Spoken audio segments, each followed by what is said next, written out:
मेरा नाम कोमल है। 16 साल की उम्र में ही मेरी शादी हो गई थी और मेरे पति राजीव की उम्र भी उस समय सिर्फ 20 साल थी। हमारे खानदान में लड़कियों की शादी तो जल्दी हो जाती थी, लेकिन राजीव की इतनी कम उम्र में शादी करने के पीछे एक बड़ी वजह थी। जब राजीव 18 साल के थे, तो राजीव के घर में एक प्यारी सी बहन ने जन्म लिया था।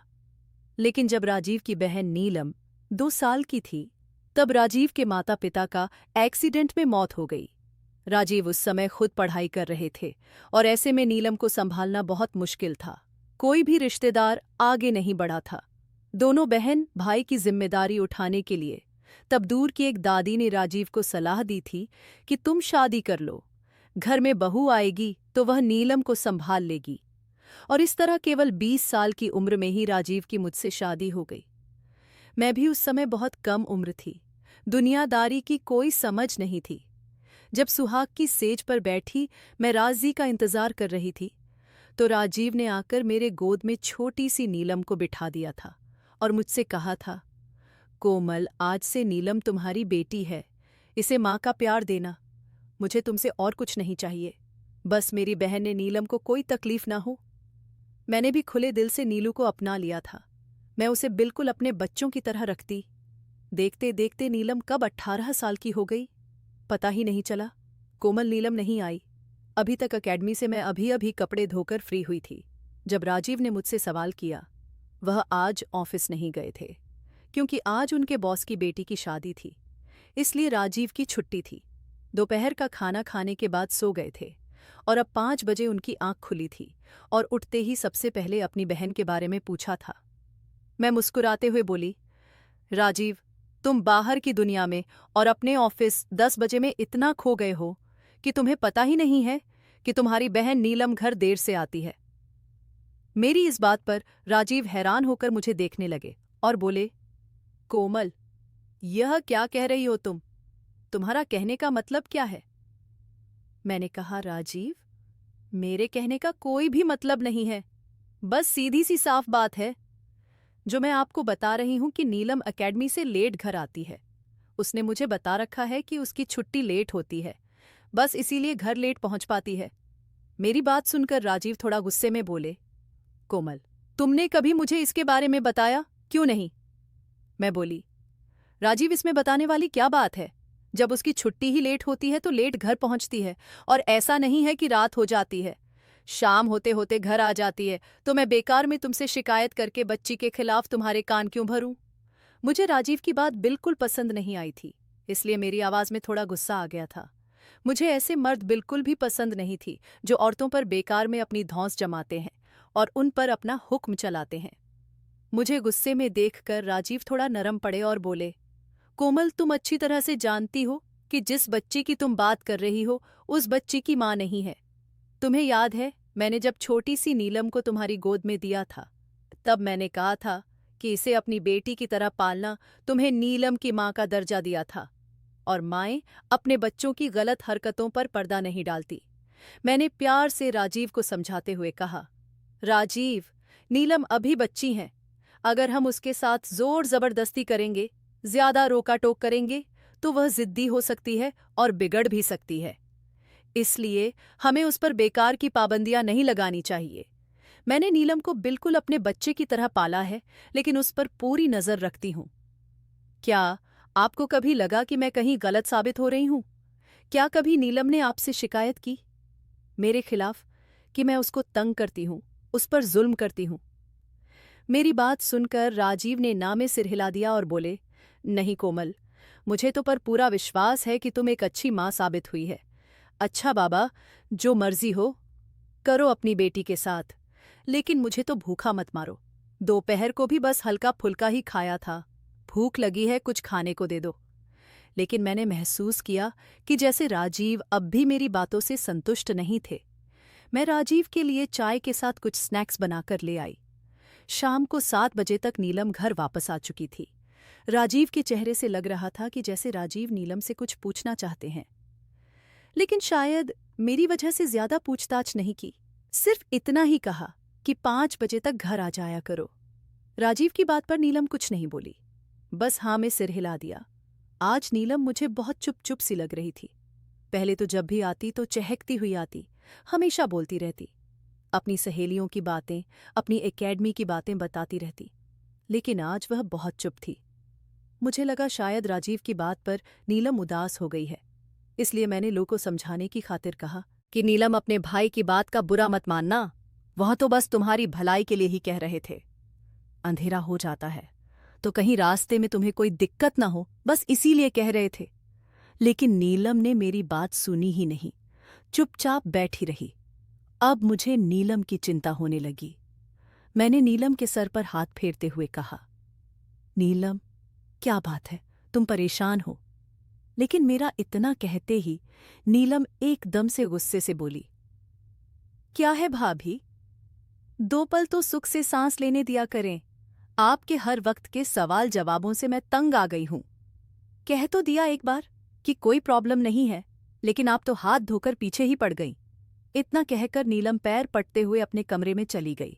मुझे बहुत हैरत हुई। इससे पहले नीलम ने कभी भी ऐसी बात नहीं सी थी। वह तो शुक्र था राजीव कमरे में जा चुके थे, नहीं तो पता नहीं क्या तमाशा खड़ा हो जाता। मेरे अंदर से किसी ने मुझे नीलम के खिलाफ भड़काना चाहा, लेकिन मैंने अपने दिल को समझाया कि जरूर बच्ची पढ़ाई की वजह से परेशान होगी, तभी ऐसे बोल गई है, वरना नीलम पहले तो कभी ऐसी नहीं थी। मैं कमरे में आई तो राजीव ने मुझसे पूछा, कोमल या नीलम, ऐसे बात क्यों कर रही थी? मैंने अभी उसको तुम्हारे साथ बदतमीजी करते हुए देखा। अभी मैं उसको जाकर बताता हूं कि बड़ों से कैसे तमीज से बात की जाती है। राजीव के तेवर देखकर मैं डर गई। बड़ी मुश्किल से मैंने राजीव को शांत किया। मेरे बहुत ज्यादा समझाने पर राजीव मान तो गए, लेकिन मुझे समझाते ही बोले, कोमल, अभी तुम नीलम से नाराज ही रहना, इतनी जल्दी मत मान जाना, नहीं तो वह समझेगी कि तुम्हें कोई फर्क नहीं पड़ा और फिर वह आगे से तुम्हारी इज्जत नहीं करेगी। मैंने हाँ में सर हिला दिया और राजीव के लिए मेरे दिल में इज्जत और भी ज्यादा बढ़ गई कि राजीव को मेरा कितना ख्याल है। सच कहते हैं, पति ही अपनी पत्नी की इज्जत करवाता है। मैं तो सोच रही थी कि अगले दिन नीलम के साथ नॉर्मल रहूंगी, जिससे कि नीलम का मूड अच्छा हो जाए। लेकिन राजीव की बातों से मुझे भी लगा कि हाँ, नीलम को एहसास दिलाना जरूरी है कि नीलम ने गलती की है, नहीं तो वह आगे से और भी ज्यादा बदतमीज हो जाती और मुझे जवाब देने लगती। अगले दिन मैं उठी तो नीलम कॉलेज जाने के लिए तैयार हो रही थी। मैंने जल्दी से उसके लिए नाश्ता बनाया और बाहर टेबल पर लाकर रख दिया। वैसे तो हमेशा नीलम मेरे पास किचन में खड़े होकर ही नाश्ता करती थी, लेकिन जब उसने टेबल पर नाश्ता रखा देखा तो बहाने से अपने नाश्ते की प्लेट अंदर किचन में ले आई, ये कहते हुए, भाभी, मुझे एक और पराठा चाहिए। मैंने उसकी प्लेट में एक और पराठा रख दिया और वह वहीं मेरे पास खड़े होकर नाश्ता करने लगी। हालांकि इससे पहले नीलम एक ही पराठा खाया करती थी। मुझसे बात करने के बहाने बोली, भाभी, दोपहर में क्या बनाओगी? नीलम की बात का मैंने बस पता नहीं कह दिया। नीलम की उत्तरी हुई शक्ल देखकर साफ पता लग रहा था कि उसे इस बात का एहसास है कि उसने मेरे साथ बदतमीजी की है। मैं नीलम को इग्नोर करती हुई अपने कमरे में आ गई। हालांकि मेरा दिल अंदर ही अंदर परेशान हो रहा था नीलम की हालत देखकर, लेकिन नीलम को सबक सिखाना जरूरी था। कॉलेज जाने से पहले नीलम मेरे पास आई तो मैंने कुछ पैसे उसकी तरफ बढ़ा दिए, लेकिन पैसे लेने की बजाय नीलम एकदम से मेरे गले लग गई और आंखों में आंसू भरते हुए बोली, भाभी, मुझे माफ कर दो। पता नहीं कल मुझे क्या हो गया था जो मैं आपको इतना कुछ बोल गई। कल मुझे मम्मी की याद भी बहुत आ रही थी और मेरी सबसे अच्छी दोस्त भी मुझसे नाराज थी, इसलिए मेरा मूड खराब था। भाभी, मुझे माफ कर दो। यह कहते कहते नीलम हिचकियां से रोने लगी। उसके रोने से ही मैं एकदम परेशान हो गई। मैंने नीलम को चुप कराया और उसके माथे को चूमते हुए बोली, नीलम, बच्चे परेशान मत हो, मैंने तुम्हें माफ कर दिया है। मैं तुमसे नाराज नहीं थी, बस मुझे दुख हुआ था और मैं तुम्हें एहसास दिलाना चाहती थी कि तुम्हारा रवैया मेरे साथ गलत था। मेरी बातों से वह खुश हो गई और संतुष्ट होकर कॉलेज चली गई और नीलम को खुश देखकर मैं भी खुश हो गई। नीलम के साथ इतना सख्त रवैया अपनाते हुए मुझे बहुत बुरा लग रहा था। नीलम को मैंने बिल्कुल अपनी बेटी की तरह पाला था। भगवान ने मेरी किस्मत में औलाद की खुशी नहीं लिखी थी, लेकिन औलाद की कमी मैंने नीलम से पूरी की। मेरे सारे लाड़ प्यार का जरिया बस नीलम ही थी। कुछ दिनों से मैं नोट कर रही थी कि नीलम सुबह कॉलेज जाने के बाद दोपहर को घर नहीं आती थी, वहीं से एकेडमी चली जाया करती थी। मैंने उससे पूछा तो कहने लगी, भाभी एग्जाम आने वाले हैं, सिलेबस बहुत ज्यादा है और मुझे अपने कॉलेज में टॉप करना है, इसलिए ज्यादा से ज्यादा पढ़ाई करती हूँ। और 7 बजते बजते नीलम एकेडमी से घर वापस आ जाया करती थी। लेकिन मैंने महसूस किया था जब भी नीलम एकेडमी से शाम को वापस आती है तो बहुत ज्यादा थकी थकी सी होती थी। फिर मैंने अपने आप को तसल्ली दी कि दो दो जगह जाकर पढ़ाई करती है, थक जाती होगी। बेचारी आज राजीव की मौसेरी बहन हमारे घर आई थी। मेरे घर कोई भी मेहमान आता, मैं दिल खोलकर का स्वागत करती थी, लेकिन कोई भी मेहमान आता था वह मेरा दिल तोड़े बिना नहीं जाता था। जाते हुए लोग मुझे एहसास करा ही जाते थे कि मैं बांझ हूं और आज तो हद हो गई। जब मीना दीदी ने कहा कि राजीव भैया आपको दूसरी शादी कर लेनी चाहिए, क्योंकि मुझे लगता है अब अभिमान नहीं बनेंगे। अगर भगवान ने उन्हें औलाद की खुशी देनी ही होती तो ना जाने कब की दे दी होती। आप भी तो इंसान हैं, आपका भी तो मन करता होगा अपने बच्चे को अपनी गोद में खिलाने का। मीना दीदी की बात सुनकर मेरा दिल टूट गया था। मैंने नम आंखों से राजीव की तरफ देखा। राजीव ने मुझे आंखों ही आंखों में तसल्ली दी और मीना से कहा, मीना, दूसरी शादी के बारे में ना तो सोचा है और ना ही सोचूंगा। मैं सिर्फ बच्चे के लिए कोमल की इतने सालों की वफा और सेवा को भुला नहीं सकता। राजीव की बात सुनकर ढेर सारा प्यार उमड़ आया था। राजीव बहुत ही अच्छे पति साबित हुए थे। मेरा बहुत ख्याल रखते, मेरी खुशी का ध्यान रखते। आज तक शायद ही कोई दिन ऐसा आया हो जब राजीव की वजह से मेरी आंखों में आंसू आए हो। मैंने अपनी आंखों में आए आंसू साफ किए, लेकिन तभी मेरी नज़र थोड़ी दूर बैठी नीलम पर पड़ गई। अपनी पढ़ाई छोड़कर हमारी बातों में दिलचस्पी ले रही थी। उसके चेहरे की एक्सप्रेशन भी बिगड़े हुए थे, जैसे अंदर ही गुस्से से कांप रही हो। पता नहीं क्यों मेरे दिल में यह ख्याल आया कि लगता है नीलम को अपने भाई की बात पसंद नहीं आई। लेकिन मैं नीलम के खिलाफ अपने दिल में कोई बुरे ख्याल नहीं लाना चाहती थी, इसलिए मैंने अपने इस ख्याल को दिल से निकाल दिया। मीना दीदी मुंह फुलाए बिना खाना खाए जा चुकी थी, लेकिन ना चाहते हुए भी मेरा ध्यान बार बार नीलम की तरफ जा रहा था। अपनी किताब को गुस्से से सेट करते हुए और पैर पटकती हुई अपने कमरे में चली गई।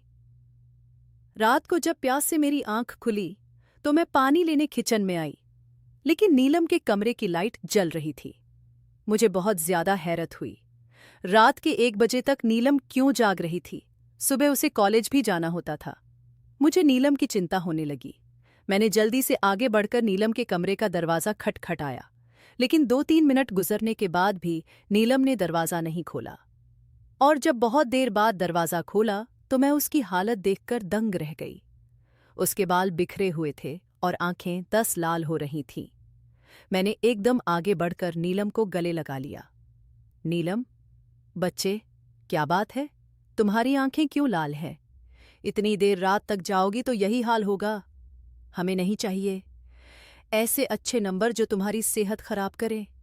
शाम को जल्दी सोया करो और अपनी सेहत का ख्याल रखो। मेरी बात सुनकर नीलम की आंखों में आंसू आ गए। मैं अब तो और भी ज्यादा परे हो गई। नीलम, क्या बात है? मुझे लगता है तुम रोती रही हो, इसलिए तुम्हारी आंखें लाल है। मेरी बात सुनकर नीलम रोते हुए बोली, भाभी, ऐसी कोई खास बात नहीं, बस मुझे मम्मी की याद आ गई थी।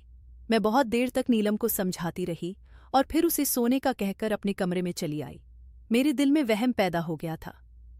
पता नहीं आजकल नीलम को अपनी माँ की याद बार बार क्यों आने लगी थी।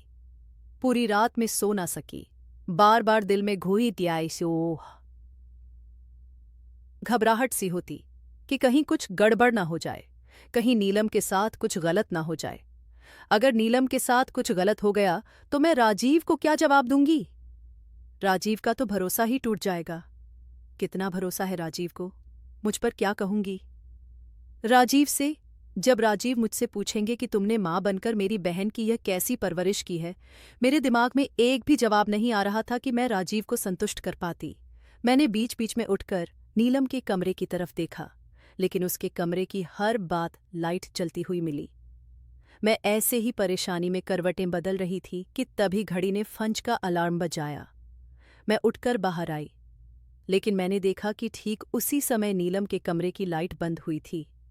मैं तो सोच रही थी कि सुबह हो गई है, नीलम बाहर आएगी और भगवान की आरती करेगी, क्योंकि आज तक का यह नियम था कि नीलम रोज सुबह उठकर भगवान की आरती करती थी। लेकिन अब मैं कुछ दिनों से देख रही थी कि उसने अपना यह नियम तोड़ दिया था।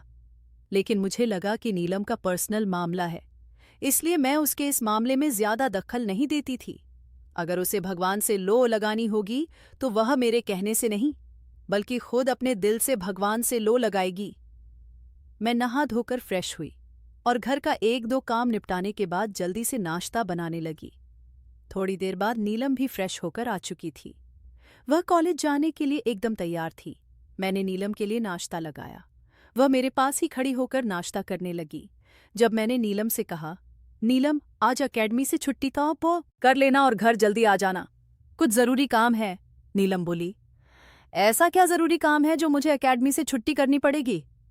मैंने उसे बताया कि तुम्हारे लिए कुछ शॉपिंग करनी है। मैं सोच रही हूं कि तुम्हें कुछ नई ड्रेस दिलवा दूं। काफी दिन हो गए तुम्हारे लिए शॉपिंग नहीं की है। मेरी बात सुनकर नीलम मुस्कुरा दी। कहने लगी, भाभी, इतनी सी बात के लिए मैं अकेडमी से छुट्टी क्यों करूं?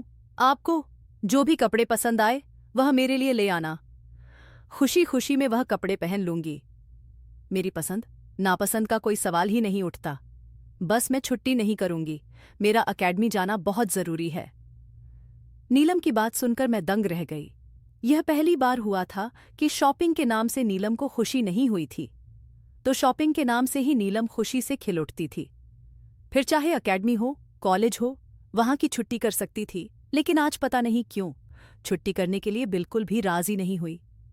मेरे दिल में अजीब अजीब ख्याल आने लगे। नीलम के जाने के कुछ देर बाद ही मैं फौरन अकेडमी जा पहुंची। लेकिन जब मैं वहां पहुंची तो पता चला कि अकेडमी में छुट्टी है, क्योंकि टीचर की खुद की शादी थी, इसलिए पूरे हफ्ते कोई बच्चा वहां नहीं जा रहा था। अब मेरी हालत बिगड़ने लगी, क्योंकि किसी और की बेटी बहुत बड़ी जिम्मेदारी होती है। राजीव अपनी बहन के बारे में मुझसे पूछता तो क्या जवाब देती कि यह सब क्या हो रहा है। मैं दोपहर का खाना अकेले खाती थी, लेकिन आज सच जानने के बाद मेरे पेट में पानी का एक घूंट भी नहीं गया। शाम को जब नीलम अपने समय से पहले लौटी, तब तक मैं गुस्से से जलती रही थी। नीलम के आते ही मैं उसका हाथ पकड़कर कमरे में ले गई और उसे से पूछा, कहाँ गई थी तुम? और नीलम ने वही जवाब दिया, अकेडमी गई थी। और कहाँ गई थी? कौन सी अकेडमी? अकेडमी की छुट्टियां लगी हुई हैं। बताओ, तुमने मुझसे झूठ क्यों बोला? तुम मुझसे क्या छुपा रही हो? पता है आज मैं कितना परेशान हूं। अन्न का एक दाना भी मेरे पेट में नहीं गया है। मेरी बात सुनकर मुस्कुरा दी। भाभी, बस इतनी सी बात के लिए आप इतना परेशान हो गई थी? आपने खाना भी नहीं खाया। नीलम, ये तुम्हें इतनी सी बात लग रही है? यहां मेरे प्राण निकले जा रहे हैं। बताओ नीलम, ये सब क्या है? बोली। भाभी, आप तो बात को खींचने लगते हैं। जैसा आप समझ रहे हैं वैसा कुछ भी नहीं है। बात दरअसल ये है कि जैसे ही अकेडमी की छुट्टियां हुई तो मेरी दोस्त है ना अंजू, वह मुझे अपने साथ अपने घर ले जाती है। कहने लगी, जब तक अकेडमी नहीं खुल जाती हम दोनों साथ में पढ़ाई कर लिया करेंगे। बस मैंने उसकी बात मान ली। आपको बताना जरूरी इसलिए नहीं समझा क्योंकि मुझे पता था आप मना तो करेगी नहीं, और फिर पढ़ाई तो करनी है। अकेडमी में करूं या फिर दोस्त के घर जाकर करूं? फिर नीलम मुझसे इधर उधर की बातें करने लगी। थोड़ी देर में मेरा भी मूड ठीक हो गया। फिर अगले दिन उसने कॉलेज से खास मेरे लिए छुट्टी की थी। मैंने कहा, चलो तुम्हें नए कपड़े दिलवा दूं, तो नीलम ने नए कपड़े लेने से मना कर दिया। कहने लगी, भाभी, मुझे नए कपड़े नहीं चाहिए। लेकिन हाँ भाभी, मुझे आपका वह लेमन कलर वाला सूट बहुत पसंद है, वह आप मुझे दे दे। और भाभी, मुझे कपड़े लेने की कोई ज़रूरत नहीं, आप अपने पुराने कपड़े मुझे दे सकती है। आपके कपड़े पहनकर मुझे खुशी होगी। नीलम की बात ने मुझे हैरान कर दिया। नीलम, ये तुम कैसी बातें कर रही हो भला? मैं तुम्हें अपनी पुराने कपड़े कैसे दे सकती हूँ? क्या भाभी माँ के कपड़े बेटी के लिए उतरण कैसे हो सकते हैं? आप तो मेरी माँ समान हैं और मुझे बहुत खुशी होगी जब मैं आपके उतारे हुए कपड़े पहनूं। नीलम की जिद की आगे मैं मजबूर हो गई। अपनी अलमारी से मैंने 4-5 ड्रेस निकालकर नीलम को दे दिए, लेकिन वही कपड़े दिए जो मेरी पास में सबसे अच्छी और नई ड्रेस थी। मेरा दिल बिल्कुल भी नहीं कर रहा था कि नीलम पुराने कपड़े पहने। मैंने महसूस किया कि जैसे कपड़े लेते हुए नीलम के चेहरे पर उदासी थी। बार बार नीलम का चेहरा पढ़ने की कोशिश कर रही थी, लेकिन कुछ समझ नहीं आ रहा। आप कौरसी रही? लम से पूछना भी बेकार था, क्योंकि वह 100 बहाने बनाकर साफ बच जाती। एकेडमी अभी तक खुली नहीं थी, लेकिन नीलम अब भी अपने दोस्त के घर पढ़ाई करने जाती थी। मुझे भी नीलम पर पूरा भरोसा था, इसलिए मैंने उसे नहीं रोका। आज भी नीलम कॉलेज से सीधे अपने दोस्त के घर चली गई थी। राजीव आज घर पर ही था। पता नहीं आज अचानक से मेरे मन में क्या आया, एकदम से कहने लगी, राजीव, नीलम के रहने से घर में रौनक रहती है और नीलम के जाते ही एकदम से सन्नाटा हो जाता है। सोचो राजीव, जब नीलम की शादी हो जाएगी तो यह घर टने को दौड़ेगा। काश भगवान ने हमें भी बच्चे की खुशी दी होती, लेकिन शायद हमारे नसीब में बच्चे की खुशी नहीं। राजीव, अब तो मुझे भी लगता है तुम्हें दूसरी शादी कर लेनी चाहिए थी। कम से कम इस घर में बच्चे की किलकारियां तो गूंजती।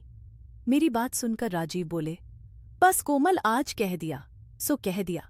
आगे से कभी भी यह बात अपने मुंह से मत निकालना। तुमसे प्यार करता हूं मैं। कोमल, तुम्हारे बिना रहने के बारे में सोच भी नहीं सकता, और जो कुछ तुमने मेरे लिए किया है, क्या मैं उसका सिला तुम्हारे सर पर सौतन लाकर दूं? मैं कभी भी दूसरी शादी नहीं करूंगा। हाँ, बच्चे की कमी मुझे भी खलती है, लेकिन शायद यही हमारी किस्मत में है। तभी मेरी नज़र गेट पर खड़ी नीलम पर पड़ी। वह शायद अभी अभी आई थी मेरे पास, और राजीव के पास आने की बजाय वे अपने कमरे में चली गई। राजीव को यह बात पसंद नहीं आई, लेकिन मैंने जैसे तैसे करके बात को रफा दफा किया। रात को जब सब खाना खाकर अपने अपने कमरे में चले गए तो मैं थोड़ी देर के लिए नीलम के पास चली आई। आज भी मुझे नीलम की आंखें लाल लगी। मैंने पूछा, क्या बात है नीलम, आज तुम फिर रोई हो? मेरी बात सुनकर नीलम की आंखों में और भी ज्यादा आंसू आ गए। कहने लगी, हाँ, वह मम्मी की याद आ गई थी। मुझे बहुत ज्यादा दुख हुआ। नीलम, तुम आजकल अपनी माँ को कुछ ज्यादा ही याद करती हो। मैं मानती हूं कि माँ की जगह कोई नहीं ले सकता, लेकिन मैंने तुम्हें अपनी बेटी समझकर पाला है। मैं भी तो तुम्हारी माँ हूं। फिर तुम्हें ऐसा क्यों लगता है कि तुम्हारी जिंदगी में माँ की कमी है, जो हर वक्त तुम माँ को याद करके रोती रहती हो? मेरी बात सुनकर नीलम बोली, आपने तो मुझे माँ से भी बढ़कर प्यार दिया है। बस ऐसे ही कभी कभी मम्मी की याद आ जाती है। कुछ देर में नीलम के पास बैठी रही, फिर उठकर अपने कमरे में आ गई। अगले दिन से नीलम ने कुछ ऐसा किया कि मैं हैरान रह गई। शाम को नीलम नहाने के लिए बाथरूम में घुस गई, और जब नहाकर निकली तो मैं उसे देखकर हैरान रह गई, क्योंकि उसने मेरा गंदा उतारा हुआ सूट पहन रखा था। मैंने कहा, नीलम, ये क्या क्या तुम्हारे पास कपड़े नहीं हैं जो तुमने मेरे गंदे कपड़े पहन रखे हैं? मेरी बात सुनकर वह बोली, भाभी, आपके कपड़े पहनती हो तो आपकी खुशबू आती है, बस इसीलिए। लेकिन नीलम, कम से कम धुला हुआ सूट तो पहन लेते। ये गंदा सूट पहनने की क्या जरूरत थी? बोली, लेकिन भाभी, कपड़े होने के बाद उनमें से आपकी खुशबू चली जाती है, इसलिए मैंने आपके गंदे कपड़े पहन लिए। अभी नीलम को कपड़े पहने हुए 15 मिनट ही हुए थे कि तभी राजीव घर आ गए, और फिर उसके बाद तो रोज ही यह होने लगा। राजीव के घर आने से 15 मिनट पहले नीलू मेरा उतारा हुआ सूट पहन लिया करती। अब तो राजीव ने भी नोटिस करना शुरू कर दिया था। एक दिन मुझसे कहने लगे, कोमल, नीलम हर वक्त तुम्हारे कपड़े क्यों पहने रहती है? क्या उसके पास अपने कपड़े नहीं हैं? मैं बोली, नहीं राजीव, ऐसी बात नहीं है। नीलम के पास ढेर सारे कपड़े पड़े हुए हैं। बल्कि मैंने तो उस दिन भी कहा था कि चलो तुम्हारे लिए नए कपड़े लेकर आते हैं, लेकिन नीलम ने मना कर दिया। लेकिन मेरी बात सुनकर राजीव संतुष्ट नहीं हुए थे। मेरे दिल में ख्याल आया, कहीं राजीव यह तो नहीं सोच रहे कि मैं उनकी बहन को अपने उतारे हुए कपड़े जानबूझकर पहना हूं? अगले दिन नहाने के बाद मैंने अपने कपड़े फाते दिए, हद हो दिए, जिससे कि नीलम को मेरे गंदे कपड़े ना मिले। लेकिन मुझे हैरत उस वक्त हुई जब नीलम ने इसी बात पर पूरा घर सर पर उठा लिया। कहने लगी, भाभी, जब आपको पता है मैं आपके उतारे हुए कपड़े पहनती हूं तो आपने अपने कपड़े क्यों धोए? राजीव के आने का भी समय हो रहा था। मैंने जैसे तैसे करके उसको शांत करने की कोशिश की, लेकिन वह किसी तरह भी शांत नहीं हो रही थी। बार बार घड़ी की तरफ देख रही थी। नीलम बोली, भाभी, आप अभी दूसरे कपड़े पहन लें और यह उतरे हुए कपड़े मुझे दे दें, मैं पहन लूंगी। अब तो पता नहीं क्यों मेरे दिल में भी शक होने लगा कि जरूर कुछ गड़बड़ है। राजीव के आने का समय हो चुका था और मैं घर में कोई अशांति नहीं चाहती थी, इसलिए मैंने दूसरे कपड़े पहने और अपने पहने हुए कपड़े नीलम को दे दिए। नीलम ने खुशी खुशी वह कपड़े पहन लिए। मैंने सोच लिया था कि मैं सच्चाई जानकर रहूंगी। अगले दिन संडे था। घर का कुछ सामान लेने के लिए राजीव पास की दुकान पर गए हुए थे। नीलम भी साथ चली गई। मेरे पास यही मौका था। मैं नीलू के कमरे में आ गई। बेड पर वही रात वाला सूट पड़ा हुआ था जो कल रात नीलम ने पहना था। मैं नीलम के कमरे की तलाशी लेने लगे। जैसे ही बेड से तकिए हटाए तो मुझे बहुत ही अजीब सी गंदी सी बदबू आई। मैंने गौर किया तो वह मेरे कपड़ों से आ रही थी। मैंने जल्दी से कपड़ों को उलट पुलट कर देखा तो मेरे सिर पर आसमान गिर पड़ा। मेरे कपड़ों में खून लगा हुआ था और कपड़ों से इतनी गंदी बदबू आ रही थी कि उन्हें छुआ भी नहीं जा रहा था। मैंने जल्दी से कपड़े दूर फेंक दिए। तभी दरवाज़ा खोलकर नीलम आ गई और मुझे अपने कमरे में देखकर एकदम से हड़बड़ा गई। मैंने कहा, नीलम, क्या है यह सब? आज मुझे सब सच बताओ। तुमने मुझे सच नहीं बताया तो हो सकता है हम दोनों के बीच बने इस माँ बेटी के रिश्ते को खत्म कर दूं। मेरी बात सुनकर नीलम बहुत ज्यादा डर गई। रोते हुए मेरे पैरों में बैठ गई और बोली, नहीं भाभी, अगर आपने ऐसा किया तो मैं मर जाऊंगी। मैंने नीलम को कंधों से पकड़कर उठाया कि ऐसा क्या करूं कि आपकी गोद भर जाए। कभी कभी यह सोचकर बहुत ज्यादा डर जाती हो कि कहीं भैया दूसरी शादी ना कर ले। यही सारी बातें मैंने अपनी दोस्त को बताईं तो उसने मुझे एक ऐसी औरत के बारे में बताए जो जादू टोने का काम करती है और वह मेरी परेशानी दूर कर सकती थी। मैं और अंजू उस औरत के पास गए तो उस औरत ने कहा कि तुम्हारी भाभी माँ की बीमारी तुम्हें अपने अंदर लेनी होगी और उसके लिए तुम अपनी भाभी के कपड़े पहनकर मेरे पास आना। फिर मैं कुछ ऐसे मंत्र पढ़ूंगी कि तुम्हारी भाभी की बीमारी तुम्हारे अंदर आ जाएगी। 9 दिन तक मैं आपके कपड़े पहनकर उसके पास जाती रही। 10वें दिन उस औरत ने कहा कि अब जो कुछ करना है तुम्हें घर पर ही करना है। रोज शाम को 7 बजे 21 दिन तक तुम अपनी भाभी के उतारे हुए कपड़े पहनोगी और मेरा दिया हुआ यह मुर्गी का खून उन कपड़ों पर लगाना है। पूरी रात यही वाले कपड़े तुम पहनने हैं। भाभी, 21 दिन में अभी 8 ही दिन हुए हैं। देखना, 21 दिन होते ही आपकी बीमारी मेरे अंदर आ जाएगी और आप माँ बन जाएंगी। मैं हैरत से मुंह खोले नीलम की बातें सुन रही थी। नीलम, जो कि रिश्ते में मेरी नन्नन थी, मुझसे इतनी मोहब्बत करती है कि शायद कोई बेटी भी अपनी माँ से ना करे। मैंने कसकर नीलम को गले से लगा लिया। नीलम, मुझे माफ कर दो जो मैंने तुम पर बेकार का शक किया। और पागल, तुम मेरे लिए इतनी बड़ी कुर्बानी देने जा रही थी। तुम्हें क्या लगता है कि अपनी खुशियों के लिए मैं तुम्हारी खुशियों का गला घूंट दूंगी? ऐसी खुशियां मुझे नहीं चाहिए जो तुम्हें दुख दे। और नीलम, यह सब अंधविश्वास होता है, ये जादू टोने कुछ नहीं होता। अगर भगवान मुझे औलाद देता तो पहले ही दे चुका होता, लेकिन मुझे अब औलाद की कोई ज़रूरत नहीं क्योंकि मेरी जिंदगी में मेरी औलाद से भी बढ़कर तुम हो। मैंने नीलम के माथे को चूम लिया। यह सब कुछ मैंने राजीव को नहीं बताया क्योंकि बेटियों के कुछ राज सिर्फ माँ के पास सुरक्षित होते हैं। अगर आपको हमारी कहानी पसंद आई हो तो वीडियो को लाइक करें। चैनल पर नए हैं तो चैनल को सब्सक्राइब ज़रूर करें। धन्यवाद दोस्तों।